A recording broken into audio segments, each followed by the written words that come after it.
If you could write one book, not knowing if you're going to live or die, what book might you write? That's exactly what happened to our guest today, Dr. Jeff Myers, a dear friend and mentor of mine, president of Summit Ministries, when he was diagnosed with cancer. He's doing well now. Thank the Lord. You chatted with me before we got on and started this interview. But you wrote the book we're going to discuss today, not knowing if this would be your last. So I realize this question I'm going to ask is not easy, but I also know you're willing to go deep because the experience you went through writing this book really turned your life upside down.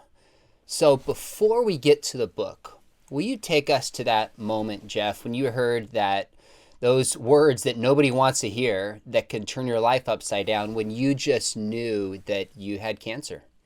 Hmm. Sean, I was with our Summit Ministries gap year students in our lodge at Pagosa Springs, Colorado, and received the phone call. The doctor said, "I'm sorry, the surgery that we did didn't get all of the cancer. We're going to have to pursue treatment options." And then, of course, going into the doctor's office, and the doctor said, "Look, if we treat this very aggressively, we have a very good chance of success." But I could hardly hear him at that moment because my mind had already turned to, how am I going to tell my wife, Stephanie? Hmm. What about all of those road trips that we imagined taking with our dog, just with the windows down and the music blasting? And what am I going to tell my kids? The grandbabies that I might never get to hold. Wow. And there, it's an incredibly, anybody who's been there can tell you, it is an incredibly raw moment. Uh, Not because I am clinging to this life with everything I have. I want to go to heaven. I can't wait to talk to Jesus and the Apostle Paul, and I just, I, I long for that. But at the same time, I just have the sense my work here is not done, and I just don't know how to process all of this. And as Stephanie and I went through that whole process, and as I began the treatment, which was extremely intense, a lot of Hmm. people, for example, when they have chemotherapy, will have 12 treatments. I had 66 Oh my chemo treatments. goodness. And of course, it feels horrible. I don't even know how to describe the feeling of it. It's, if you've ever had the 24-hour flu and you just thought, I just don't think I'm going to make it, it feels like that for 4 straight months. So it's this very difficult raw time, but I have to say, Sean, there was something so strange. I couldn't go to my office. I mean, I was quarantined and all of that because of my immune system condition.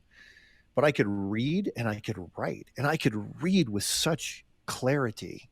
I could Hmm. I could write, and I thought, what would I write? If I've heard people say, if what's your last lecture? What's the last thing you would Wow. say? Wow. And I thought, maybe this is it. Maybe this is it. So, what is the most important thing I can imagine writing about?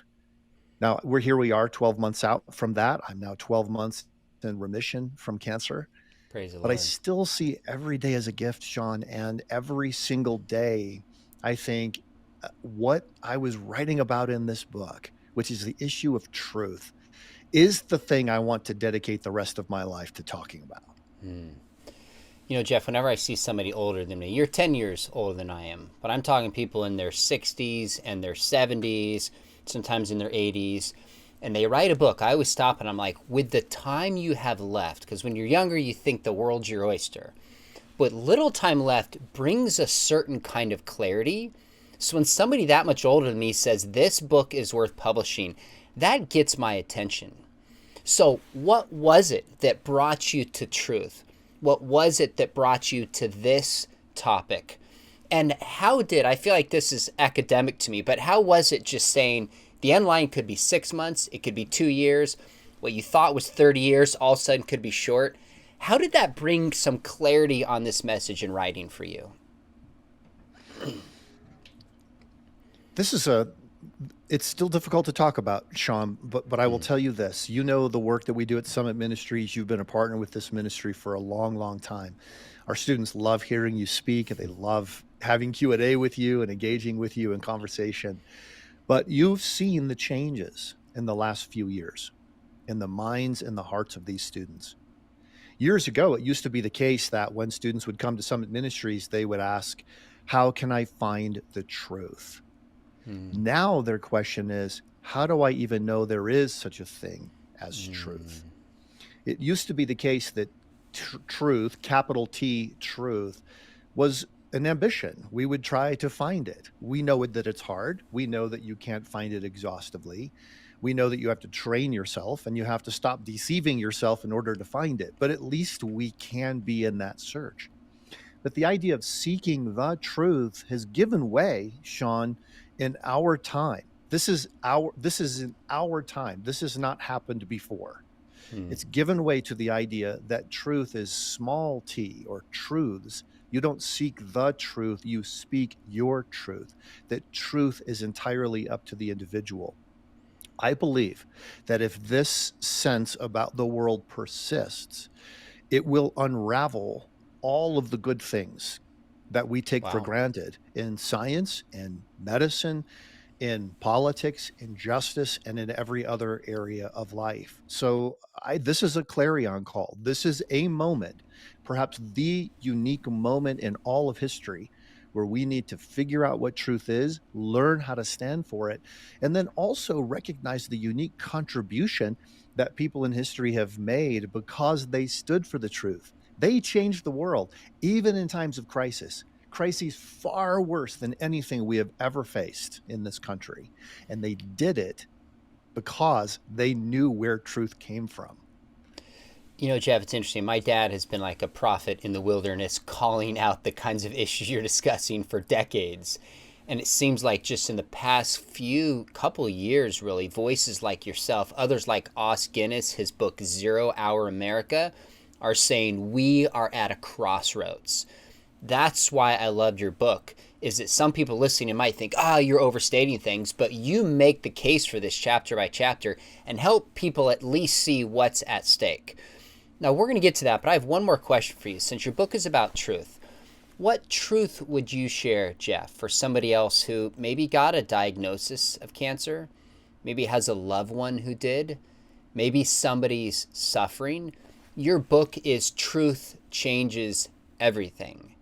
How did truth help you navigate going through that difficulty, and what truth would you share for others maybe going through that now? You know, Sean, I think the thing that became very, very clear to me through my cancer journey, because you don't really journey through cancer alone. You're in a treatment center, you're Mm. alongside of other people, many of whom are not going to live, and they know it. Others of whom are hopeful that they will. But you realize very quickly the main battle you're fighting is not cancer, it's hopelessness. Hmm. Where is the hope? That was the conversation that I had with my fellow patients. I remember one patient in particular who it took her a long time to get her life together. And she had a very difficult life, a lot of things she had done to herself, but she had finally begun to get things together. Had recently been married to someone who loved her, and then discovered that she had a kind of cancer that you can't recover from and had only months to live. What would I say if I were coming to her from a secular worldview? Let's say Richard Dawkins were in that room. What would he say? Because we know in The Blind Watchmaker, he said things like DNA neither knows nor cares. DNA just is, and we dance to its music. I can't say that.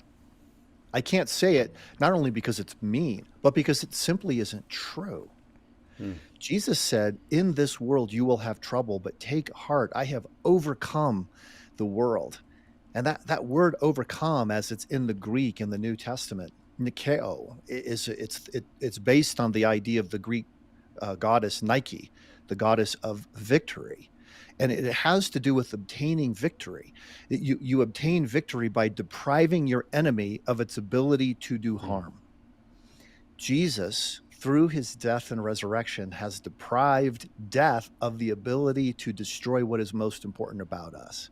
That's why the Apostle Paul said, death, where is your sting? Where is your victory? You've got nothing left. You have no weapons that can destroy what is most important about us. And it was sharing that message of hope with my friend that really, I think, was a decisive moment for her. It certainly was for me, and recognizing that our hope isn't in our physical bodies only. Our hope is in something else. So the summary of it is this: truth exists, and it's not just a mathematical formula. It's not Mm. just a set of logical propositions. It's a person. It's Jesus. Jeff, I really appreciate your candor and honesty sharing that, but I imagine there's some skeptics or some who just go, you know what, you keep talking about truth, how it changes anything, everything, as if we can know it. How can you possibly have confidence that we can know truth? After all, there's 8 billion other people on the planet who probably see things differently, and yet you think we can know truth? What would you say? Well, Sean, there is this idea that truth is only your perception of a thing. But when you examine it philosophically, you realize that all of the arguments that support that idea are fatally flawed. Just as an example, you see that even in the way we're having this conversation, truth rises. That we are both using words, we're both speaking the English language, but we're assuming that even as we make arguments, that our arguments will make sense to the other person, even if they disagree. That's not possible if there is no such thing as truth. So even though we might find it difficult to pursue, it is a decision that we make at the outset. Even if it is hard, I will seek the truth. I might find disagreement. But what is a disagreement really, other than two people who've decided to walk side by side into the unknown, both seeking something that they desire? If there is no truth, there's no conversation. There's no way to advance in society. There's no way to even know. I mean, if someone is suffering, that word has no meaning. The concept has no meaning. It doesn't exist, right? And all of a sudden you have this world that you don't want, that you brought about just because you've decided that perceptions are the reality. No, perceptions are the way we access reality, or part of the way we access reality, but they are not the reality. It sounds like it sounds like it's like a nitpicking point, but it's really essential if we're going to understand what is really at stake. Whenever I'm reading a book or watching a movie, I'm always asking, what's the core question or theme at the heart of this book? And you state a central question at least twice in your book. And it's this: it's what kind of world would unfold if smart, determined people lived as if Jesus really was the truth? So this tells me this isn't just a book about abstractly there being such a thing as truth that is knowable, but asking the question, what if we concluded Jesus were true and we actually lived that way? So why that question? And what do you conclude would be the case if people actually lived as if Jesus was the truth? Sean, to me, that question is central because I, as I was trying to think of how do I approach this topic, I thought, well, I've seen books that rant about the loss of truth. I've seen books that make fun of people who say that there is no objectively knowable truth. But I thought it would be much better to start with the idea that Jesus is the truth and ask, if that's true, if people really believed that, if they lived that Hmm. way, what difference would it make in the world? And the question is a bit of a setup for most of the book, because I show that it was Jesus' followers who believed that Jesus is the truth who changed the course of history in science, in the arts, in our understanding of human value, and how we care for one another, in the idea of work, in politics, in justice, all of these other areas. So most of the book is just these incredible stories, many of which, I think most of which, have never been really told before, Hmm. of these incredible people who started with the assumption that Jesus is the truth. Truth exists and it's a person. It's not just an abstract concept. These are the people who gave us the world that we have today and all of the things that we think of and call good. Jeff, I remember, I don't even remember how many years ago it was, when I graduated from high school in '94, I went to Summit Ministries, heard you speak, and you were talking about being an effective communicator. And one of the things you talked about then and you're doing now is telling stories. And your book is full of stories, which just brought me right in and engrossed me in it. You remember stories, Jesus told stories. I think some people hearing this could think, okay, changing the world, this feels so grandiose. Make it really personal in your life. How did the truth change you? Well, I attended the same Summit Ministries program that you attended. When you came, I was an instructor, but just a few years before, I was a student. And I attended the program at my parents' behest because they saw that I was getting ready to graduate from high school and was intending to graduate from church at the same time. Mm. And I met David Noble, who you know, the founder of the Summit program, and I asked him. I actually just sort of demanded. I said to him, "I hope you have a lot of answers because I have a lot of questions." At age 17, I thought my questions were preeminent. And what would you say at that moment if you were somebody like David Noble, who's this brilliant philosopher, a voracious reader? He read a book a day during his career, and and read in all different areas. I mean, I'm not just talking small, simple little books, but really intense. And he grasped all of it and how it all came together. It had, in many cases, a photographic memory. I remember asking him for one time, "Can you help me find this quote from Lenin?" And he just looked up at the ceiling and said, "Collected Works of Marx and Lenin, Volume 4, right about page 560." Like, Oh my goodness. so this is the guy I was asking this question of at age 17. I thought I knew all that. And he could have said a number of things. He could have said, "Look, kid, just sit down and listen. All right. Or just write out your questions and I'll give you all the answers." He didn't do that. Instead, he said, "At Summit, we aren't afraid of questions." Wow. That may have shaped me more than any other statement that I've heard because, first of all, I realized that this is my tribe. These are my people. I was always that kid growing up asking, why? Why do we believe this? We'd drive down the street and it would make my mother crazy. What do the people in that church believe? What about this church over here? Why do we think that what we believe is true up against what they believe? That was me. So to find somebody who was saying, "Oh, no, as Christians, we are asking hard questions and we're looking for answers," was revolutionary. But it also gave me a sense of how to pursue the rest of my life. Sean, you Mm. asked, how has the truth really affected me? The confidence that I have in the truth all of a sudden didn't become something that I could be arrogant about or pronounce to others. It became an invitation to dialogue. So my entire career as a professor, starting several different businesses, nonprofit organization, now being president of Summit Ministries, everything has been geared toward how you use questions and opportunities that you have in social interaction to invite other people to walk alongside of you to find the truth. And that's one of the things that changed it all for me. My father really modeled that for me as well. Wasn't threatened by questions, would ask questions back, created dialogue, and it just shows a confidence in the truth.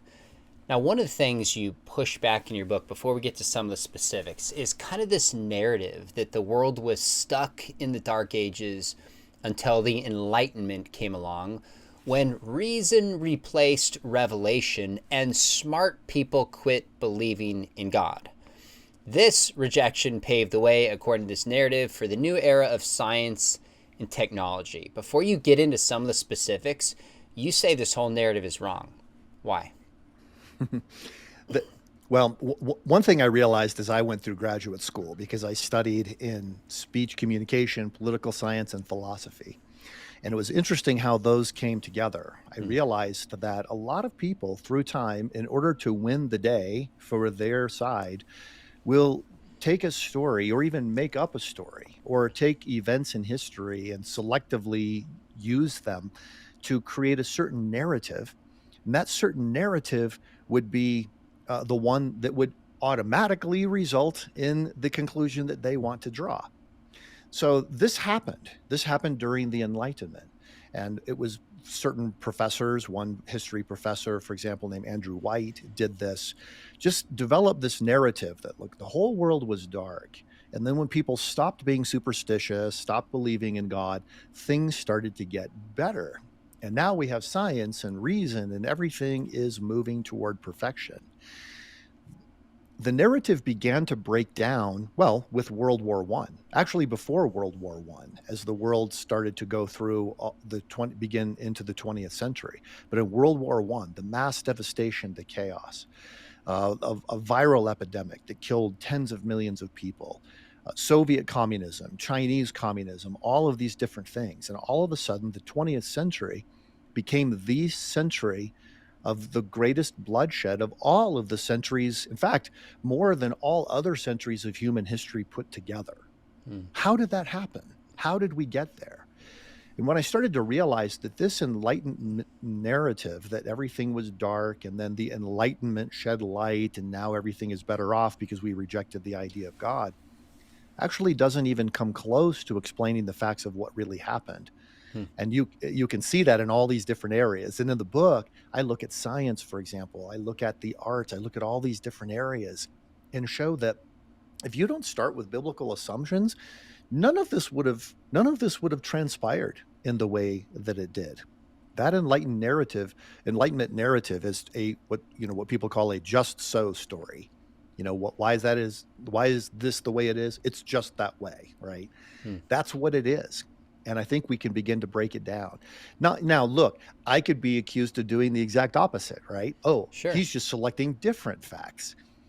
So that's why I focused on the stories of key people, because the impact of individuals is really significant, a lot more than we realize. None of these individuals set out to change the world. They just set out to be the very best scientists, artists, educators, judges, and so forth that they could be. And they brought about significant change. You make a pretty radical claim that jumped out to me, and especially in particular one word that you used.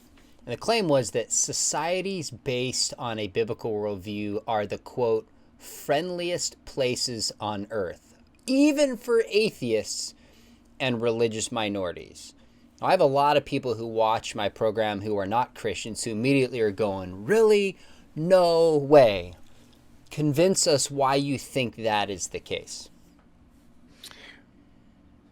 Well, I think if you were just to take for example the LGBTQ issue. If you look at the countries in the world that are listed as the most LGBTQ friendly, and there's a list, they're out of the nearly 200 countries in the world, there are 20 or so that are very friendly. All of them are countries that began with a Christian tradition. If you look at the countries that are most hostile to LGBTQ, all of them are countries that began with a non-Christian tradition of some kind or another. Now, nations aren't Christian or non-Christian. Sure. But the people in a nation do form the way that nation thinks, behaves, believes, and so forth. And you can see this all throughout history. One time I got a map of political freedom and another map of religious freedom and another map of economic freedom. And I put them on transparencies. You remember what those were? And I laid them on top of one another. There is a one-to-one correspondence between the countries that have religious freedom and the countries that therefore have political freedom and the countries that therefore have economic freedom. Now, you could make the argument that suffering is irrelevant, that everything is just, us trying to survive from one day to the next and hopefully reproducing, and that's all life really is. But the way the world is today is the result of intentional efforts on the part of people who sought influence, or at least sought to make a difference in one way or another, and they did.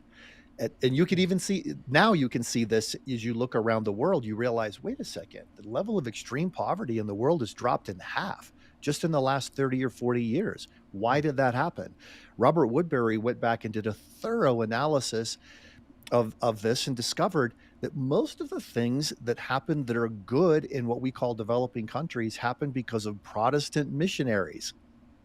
That's the narrative. I never heard that. I had always heard the Protestant missionaries were the bad ones. They're the ones that went into different countries and ruined them.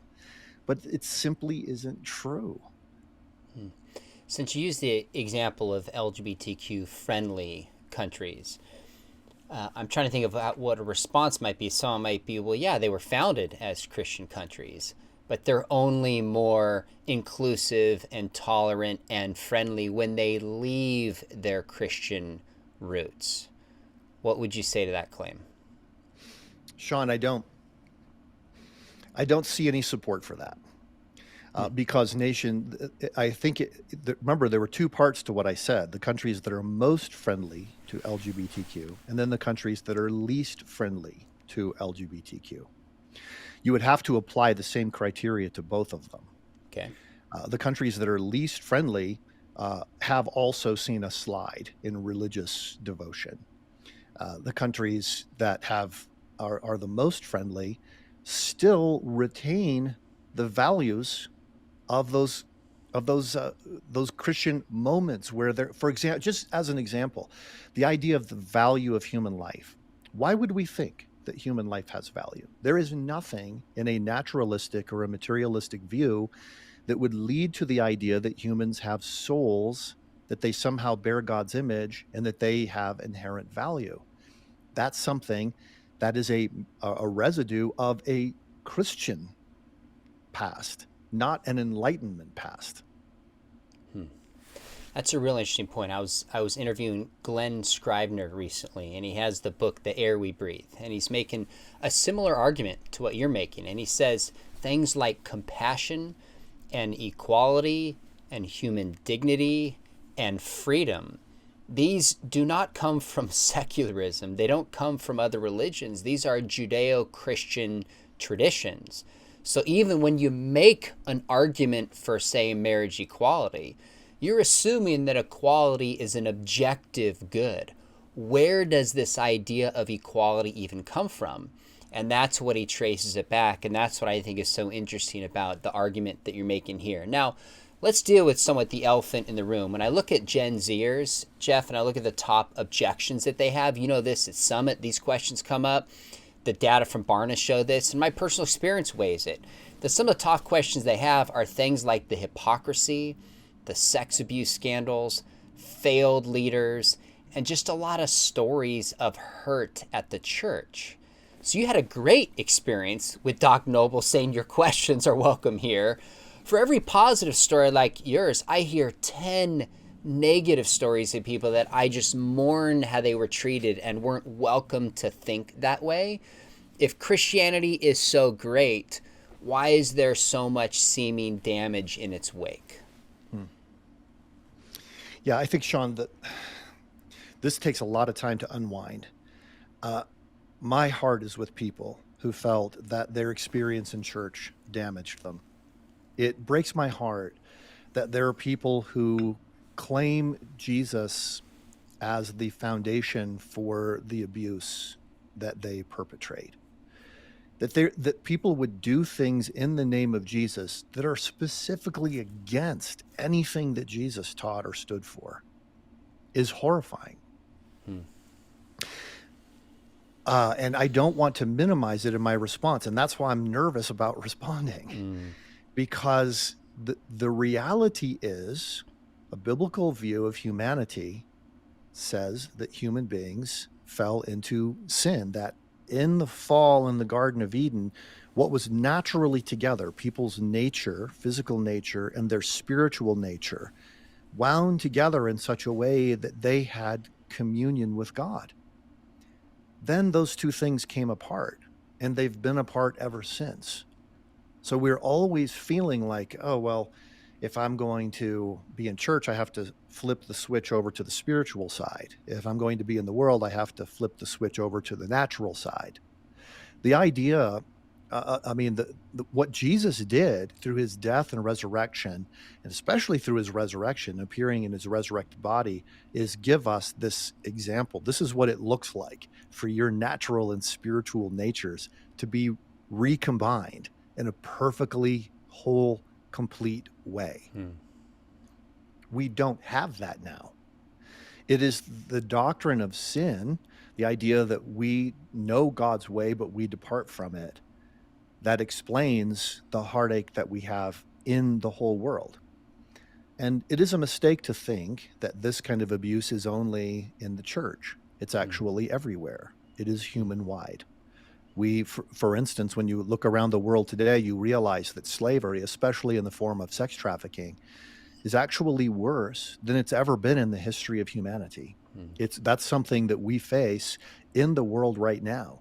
Well, who's going to stand against that? Only people who recognize that things are not as they ought to be, that there is a sense of the way they ought to be, and that it is somehow up to us as humans to pursue what ought to be and to try to diminish what ought not to be. None of those things follow from a purely naturalistic or materialistic view. mm, So I see a lot of people who borrow from Christianity in all different kinds of ways. mm. But I think if you go back and start with Jesus, rather than starting with the people who fail to live up to what Jesus taught, you're a lot better off. So Mhm. I don't know if that I don't know how if that answers the question thoroughly. I doubt if many skeptics will be persuaded no matter what I say. Mm, But I think you have to realize that even if you're using thoughts to even try to imagine the way things are or the way they ought to be, then you're assuming something to be true about the mm, immaterial world that does not follow logically from a non-theistic worldview. mm. I think that's fair. And as we bring it back to Jesus, I often tell people, I say, look, if you see hypocrisy in the church and you have an issue with hypocrisy, the most famous person who ever critiqued hypocrisy was Jesus. So he's more upset at the failings of his church, which includes you and me, than we could ever be. So I Yeah. And appreciate that. Go ahead. and none of this excuses hypocrisy. Amen. You would expect to go to church and find people who are hypocrites from a biblical worldview. Hmm. That's you would be shocked if they weren't. In fact, you might immediately become suspicious and think, what are these people hiding? Because they certainly are hiding something, Hmm. but only if you're starting with the framework of a biblical worldview to begin with. Hmm.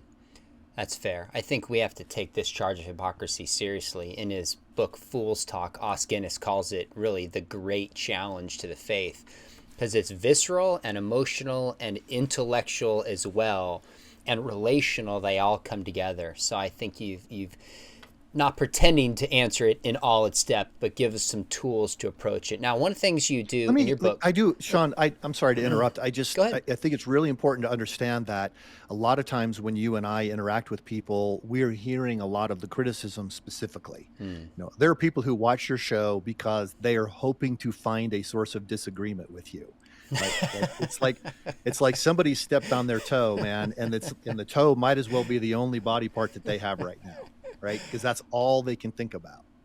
And that's what happens if you've had a pain point. It's really hard to imagine the health of your body. You're only thinking about the pain of your body because the pain that Hmm. radiates at that specific point.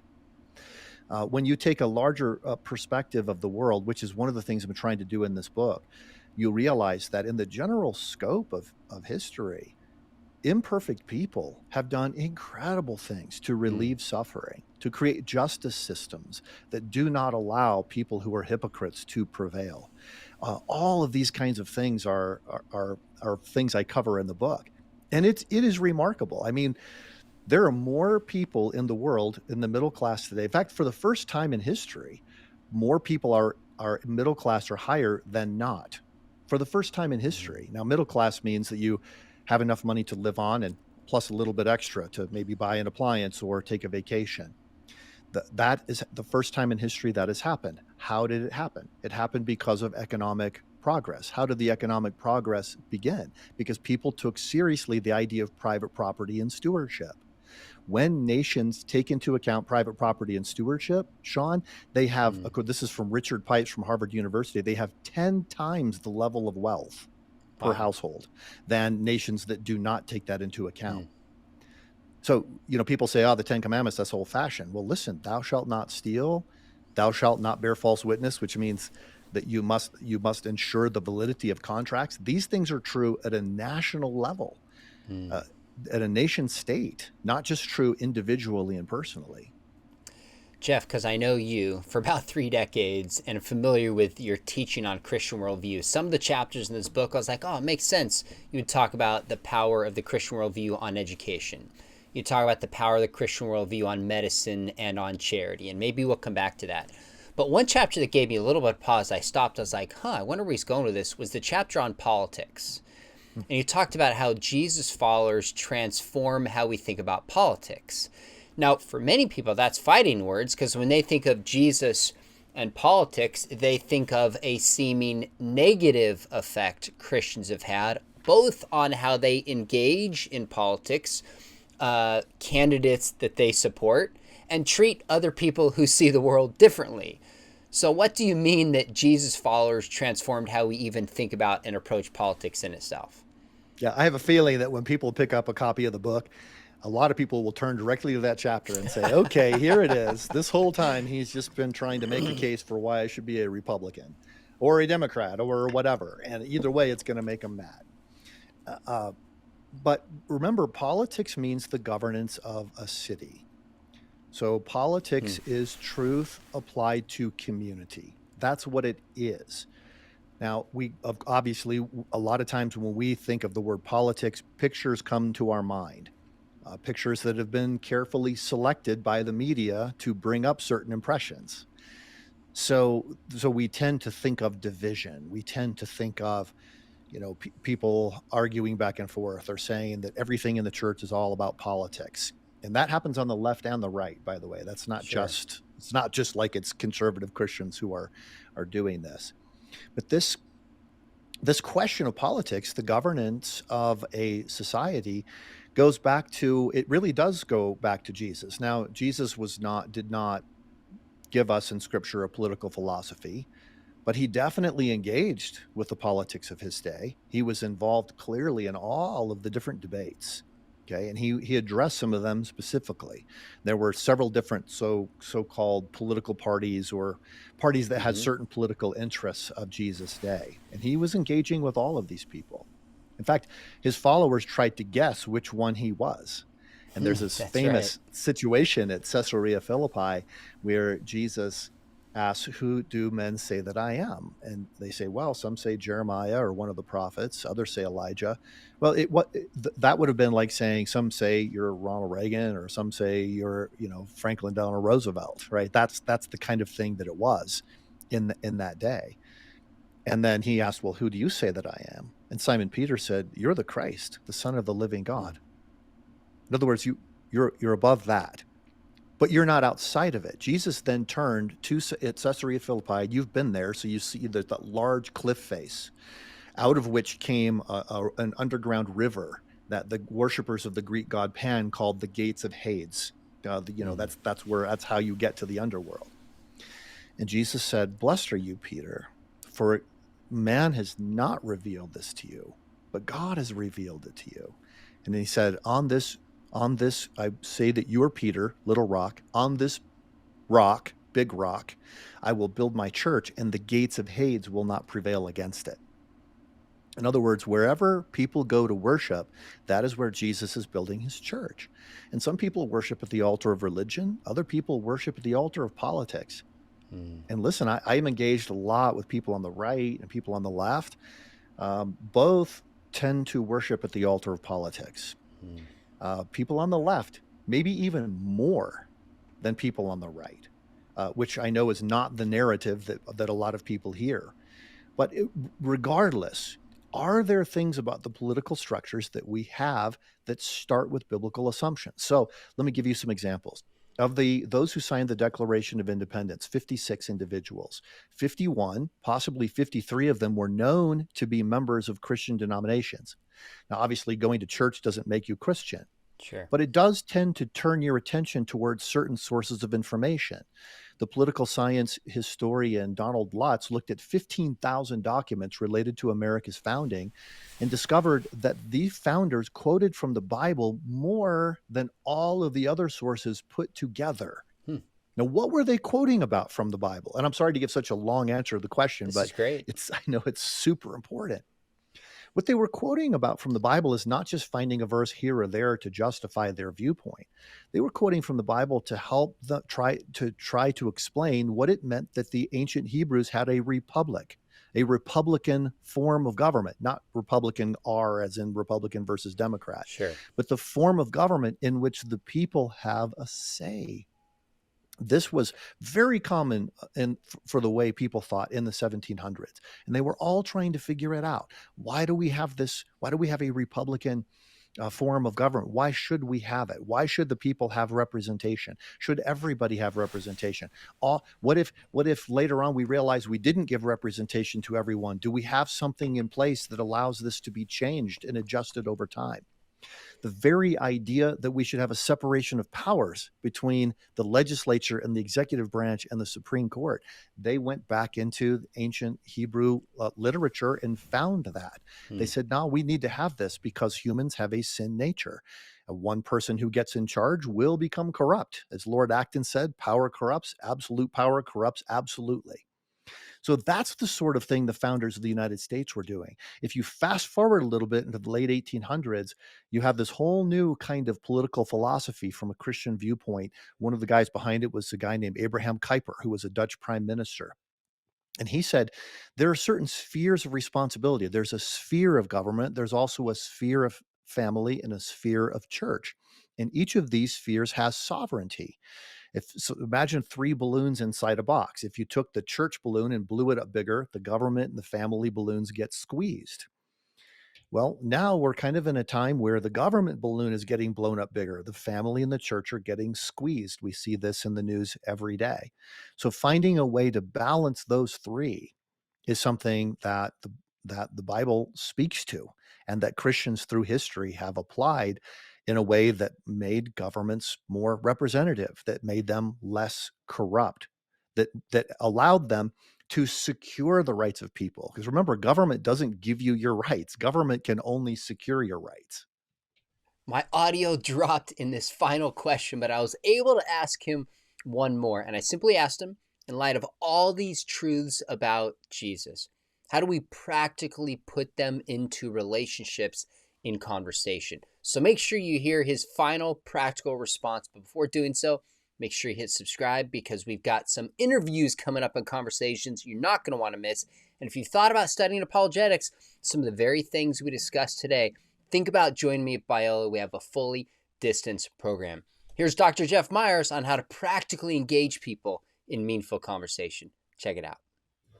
Sean, if truth really exists and it's something that we should search for, then we have to stop seeing us as being like this, head to head, butting heads with one another. Instead, we need to see ourselves as side by side walking together. So one of the main things we can do to communicate truth is to have dialogue. Jason Jimenez, in his book Challenging Conversations, talks about this. He says most people tend to go back and forth on a spectrum from avoiding to aggression. And we need to stop seeing that as a one-dimensional thing, start seeing it in a two-dimensional way. We are advocates. We're advocates in two ways. Number one, we're advocates for the truth. And number two, we're advocates for one another. So learning how to have good conversations, being willing to talk to people even when those people you know will disagree with you. How do you handle hostile conversations? All of that kind of thing is what I put into the book. But I think most of all, Sean, we just need to see everything that we do, whether it's in athletics or in the workplace or with our family, our politics, everything that we do, we need to ask the question, what's the basis for this? If Jesus really is the truth, how would that transform how I engage in those areas? That's what I'm encouraging people to do in the book, and I'm excited to see what the responses will be.